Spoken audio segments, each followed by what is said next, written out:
과수원에서 버지니아 울프. 미랜드는 과수원 사과나무 아래 긴 의자에 누워 잠이 들었다. 그녀의 책이 잔디밭에 떨어져 있고 손가락은 여전히 이 나라는 진정 소녀들이 마음껏 웃음을 터뜨릴 만한 곳이다 라는 문장을 가리키고 있는 것처럼 보였는데 마치 바로 그 부분에서 잠들어 버린 듯 했다. 그녀의 손가락에 있는 오팔 보석은 초록으로 빛나고 장밋빛으로 빛나다가 햇살이 사과나무 사이로 새어나오며 보석을 가득 채우자 다시 오렌지 빛으로 빛났다. 그리고 미풍이 불어오자 그녀의 자줏빛 드레스는 나무 줄기에 붙어있는 꽃처럼 물결쳤고 풀들은 고개를 끄덕였고 하얀 나비가 그녀의 얼굴 위로 이리저리 바람에 날리며 다가왔다.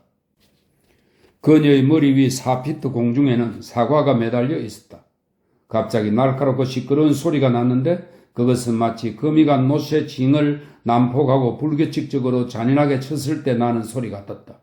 그것은 단지 학교 아이들이 일제히 구구단을 외우는 소리였는데 선생님이 그것을 멈추게 하더니 야단을 치고 아이들은 처음부터 다시 구구단을 외우기 시작했다. 그러나 이 시끄러운 소리는 미랜드의 4피트 위에서 지나갔고 사과나무를 통과하여 학교에 가 있어야 할 시간에 산 울타리에서 블랙베리를 따고 있는 소치기의 어린 아들을 강타하였고 그러자 녀석의 엄지가 가시에 걸려 찢어졌다. 다음엔 외로운 외침 소리가 났다. 슬픈 인간의 소리이면서 짐승의 소리 같은 것이었다. 늙은 파슬리가 실제로 정신없이 취해 있었다. 그러자 땅에서 30피트 위 사과나무의 맨 꼭대기 잎사귀가 그런데 그것은 푸른 바다를 배경으로 한 작은 물고기처럼 납작했다. 그 잎사귀가 생각에 잠긴 애처로운 곡조 소리를 했다. 그것은 고대와 현대의 찬송가 중의 한 곡을 연주하는 교회의 오르간 소리였다. 그 소리는 밖으로 떠다니다가 엄청난 속도로 날아다니는 한때의 개똥지 바퀴에 의해 산산이 티끌로 잘려나갔다. 어느 지점에선가 혹은 어느 다른 지점에서 말이다. 미랜드는 30피트 아래에 잠들어 있었다. 그러자 과수원에 잠들어 있는 미랜드로부터 200피트 위 사과나무와 배나무 위에서 가늘적이고 육중하며 교원조의 쿵 울리는 종소리가 났는데 교구에 사는 6명의 가난한 안악들이 교회의 신도가 되었고 목사님은 하늘에 감사를 드리고 있었던 것이다. 그리고 그 위에서 날카롭게 삐걱거리는 소리를 내며 교회 탑의 금색 깃들 평양계가 남쪽에서 동쪽으로 방향을 틀었다. 바람이 바뀌었던 것이다. 그 모든 것 위에서 바람은 단조로운 소리를 냈다. 숲, 초원, 언덕 위에서 가수원에 잠들어 있는 미랜드로부터 몇 마일 위에서 말이다. 바람은 자신에 맞서는 어떤 것과도 맞닥뜨리지 않고 머리가 나쁜 것처럼 맹목적으로 계속 힘을 합쳐 불다가 마침내 다른 쪽으로 방향을 틀어 다시 남쪽으로 향하였다. 몇 마일 아래 바늘 귀만한 공간에서 미랜드는 똑바로 일어서서 크게 소리를 질렀다. 어머나, 차 마시는 시간에 늦겠네. 미랜드는 과수원에서 잤다. 아니, 아마도 그녀는 잠이 든 것이 아니었으리라. 왜냐하면 그녀 입술이 이날에는 진정 소녀들이 웃음을 터뜨릴 만한 곳이다 라고 말하는 듯 아주 살짝 움직였기 때문이다. 그리고 그녀는 미소 지으며 거대한 대지 위에 자신의 온몸이 가라앉도록 내버려 두었는데 그 대지가 벌떡 일어나 그녀를 마치 하나의 나무 잎이나 여왕이라도 된 듯 등에 업어준다는 생각을 했다. 이때 아이들은 구구단을 외웠다. 아니, 갈매기가 내 머리 위에서 끽끽거리고 나는 어쩌면 절벽 위에 누워있는 것인지도 모르지 라고 미랜드는 계속 생각했다. 선생님이 아이들을 야단치고 벌로 지미의 손마디를 때려 피가 나는데 갈매기는 더 높이 날수록 더 깊은 바닷속을 들여다본다고 그녀는 계속 생각했다. 바닷속으로 그녀는 되풀이했다. 그리고 마치 바다 위에 떠 있는 듯 손가락의 힘을 빼고 부드럽게 입을 다물고 있는데 술 취한 사내의 외침소리가 머리 위에서 들리자 그녀는 이상한 황홀경에 빠져들며 숨을 들이마셨다.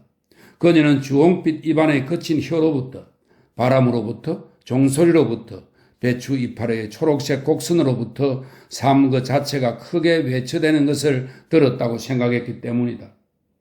오르간이 고대와 현대의 찬송과 곡조를 연주할 때 그녀는 당연히 결혼식을 올리고 있었다.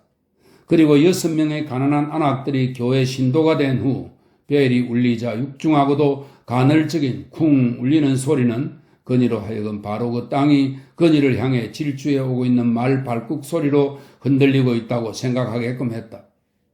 아, 나는 기다리고만 있으면 되지 라며 그녀는 탄식했다. 그리고 그녀에게는 모든 것이 이미 움직이고 소리치고 달리고 그녀 주변을 그녀를 가로질러 그녀를 향하여 어떤 형태를 띠고 날아다니는 듯이 보였다. 그녀는 메리가 나무를 쪼개고 있을 것이라고 생각했다. 폐음에는 솥대를 몰고 초원으로부터 수레들이 올라오고 있으며 말을 탄 이는 그리고 그녀는 사람들과 수레와 새와 말타니가 시골 풍경에 그려놓은 선들을 그녀 자신의 심장 박동 소리가 그것들을 밖으로 주변으로 그리고 무언가를 가로질러 모두 몰아내고 있는 듯이 보일 때까지 추적했다. 공중의 몇 마일 위에서 바람이 바뀌었고 교회 탑의 금색 깃털 평양계는 삐걱거렸다. 그리고 미랜드는 급히 일어서서 소리쳤다. 어머나, 잠하시는 시간에 늦겠네? 미랜드는 과수원에서 잤다. 아니, 그녀가 잠이 들었던 것인가? 혹은 잠이 든 것이 아니었던 것인가? 그녀는 자줏빛 드레스는 2그루의 사과나무 사이에 당겨져 있었다. 가수원에는 24그루의 사과나무가 있었는데 어떤 것은 약간 비스듬히 서 있고 다른 것들은 장가지로 넓게 퍼져나가서 끝에서 둥근 물방울 모양을 이루는 몸통 줄기를 따라 황급히 곧게 위로 자라나고 있었다. 각각의 사과나무는 충분한 공간을 차지하고 있었다. 하늘은 그 나무 잎들에 꼭 들어맞았다. 미풍이 불자 담장 바로 앞에 일렬로 늘어선 나뭇가지들이 약간 기울었다가는 제자리로 돌아왔다. 할미새 한 마리가 한쪽 구석에서 다른 쪽 구석으로 대각선을 그리며 날아갔다. 조심스럽게 깡충깡충 뛰면서 개똥지 밖에 한 마리가 떨어진 사과를 향해 나아갔다. 다른 쪽 담장으로부터 참새 한 마리가 풀밭 바로 위로 퍼득거리며 날아갔다. 나무들의 급격한 상승은 이러한 움직임으로 인해 꼭 묶여 있었고 전체는 과수원 담장에 의해 꽉 짜여 있었다. 몇 마일 아래 흙은 더미를 이루고 흔들리는 공기에 의해 지표면은 물결쳤으며 과수원 구석을 가로질러 청록색은 자줏빛 광선에 베어 갈라졌다. 바람이 바뀌고 한 다발의 사과가 너무 높이 쳐들려 초원 위에 있는 2마리의 소를 희미하게 가려 안 보이게 했다. 어머나, 잠하시는 시간에 늦겠네? 라고 미랜드는 외쳤다. 그리고 사과는 다시 담장을 가로질러 똑바로 달려 있다.